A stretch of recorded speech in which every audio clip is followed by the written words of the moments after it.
Imagine a Japan plunged into the deepest winter night. Silent streets of Edo, blanketed by snow, so cold it seems to freeze even the sound of footsteps. Hide a secret forged in honor, loyalty, and a promise of vengeance. This isn't just another story of swords and blood. In this setting emerged Asano Naganori, the young lord of the aka domain. Known for his sense of justice, but also for a quick temper, Asano was summoned to Edo to help host imperial envoys, an honor any daimyo would see as the peak of his career. But there was a hidden cost, dealing with Kira Yoshinaka, the shogunate's arrogant master of ceremonies who subtly demanded bribes. Asano, a man of principle, refused. What seemed noble ignited a tragedy. The Ronin of Akka could have accepted their fate and slipped into quiet lives. But Oishi had a different plan: to wait, deceive, and avenge. For nearly 2 years, these men became shadows. On December 14th, the 47 Ronin marched through the snow to Kira's mansion. Quietly, they surrounded it. Armed with katanas sharpened as keenly as their resolve, they stormed the residence. So Oishi took his sword and struck Kira down, severing his head. This was not merely an execution, but a ritual act of justice to restore their master's honor, even at the cost of their own lives. With Kira's head in hand, they marched to Sengakuji Temple, where Asano was buried, and laid the head at his grave. Fulfilling the promise they had carried for nearly 2 years, the fight was swift and merciless. Kira's guards tried to resist, but were defeated by the Ronin's discipline and fury. Last, they found Kira hiding in a shed, trembling with fear, unable to face the fate he had helped create. Others suggest the shogunate allowed them to be martyrs to send a message. Loyalty must exist, but never above the shogun's law. Whatever the truth, the image of 47 men walking silently through snow, resolved to keep a deadly promise, still moves anyone who hears it. They stated not because they felt fearless, but because they realized courage isn't the absence of fear, but action in spite of it. That is the true lesson of the 47 Ronin. That sacrifice can give birth to courage. And honor sometimes demands the ultimate price. Because deep down, we all understand the power of a vow that surpasses death. Yet punishing them fully risked condemning the very ideal of loyalty the shogunate itself preached. That's why Vertex of Time exists, to bring you narratives that inspire shock and reveal.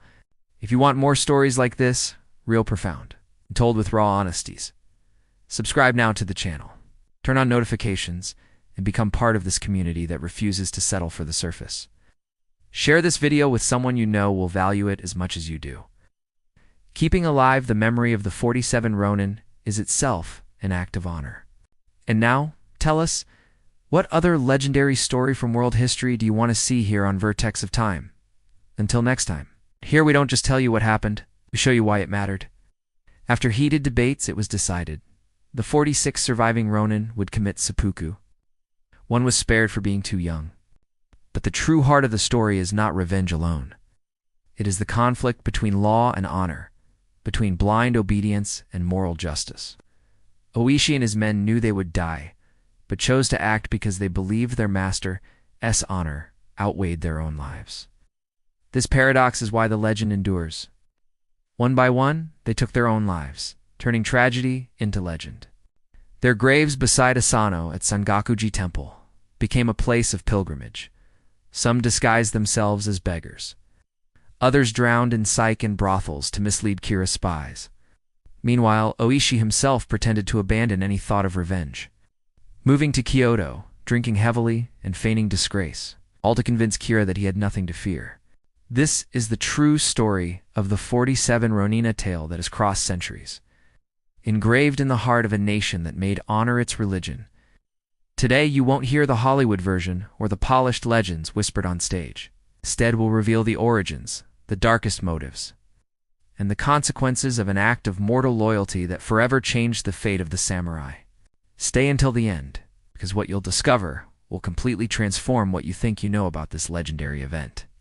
In the early 18th century, Japan was under the iron rule of the Tokugawa shogunate system that kept peace but suffocated freedom.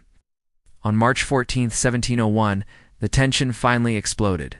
Inside Edo Castle, Asano drew his sword and wounded Kira not, killing him, but breaking the sacred law that forbade violence within the castle. Punishment came swiftly. Asano was ordered to commit seppuku ritual suicide, without any chance to defend himself. His lands were seized and his samurai were left masterless, turned into Ronin. For many, the story would end there.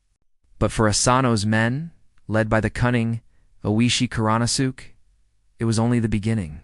Imagine the agony of watching the man you swore to protect forced to end his own life, not for justice, but because of court politics and corruption.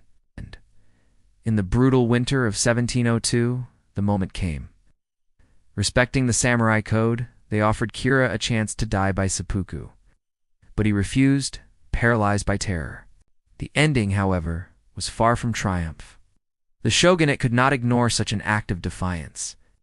Over the centuries, the story of the 47 Ronin has been retold and reshaped, becoming kabuki theater, cinema, and even Hollywood. Some historians argue this tale has been romanticized, turning rebels into national heroes. And here's a little-known revelation. Among the Ronin were men who doubted, feared for their families, and questioned the plan until the last moment. If this story moved you, imagine how many more truths of history wait to be told fully without cuts, without the gloss of fiction. Share in the comments what struck you most. Was it the cold precision of the plan, the tragic ending, or the courage of men who walked knowingly to death?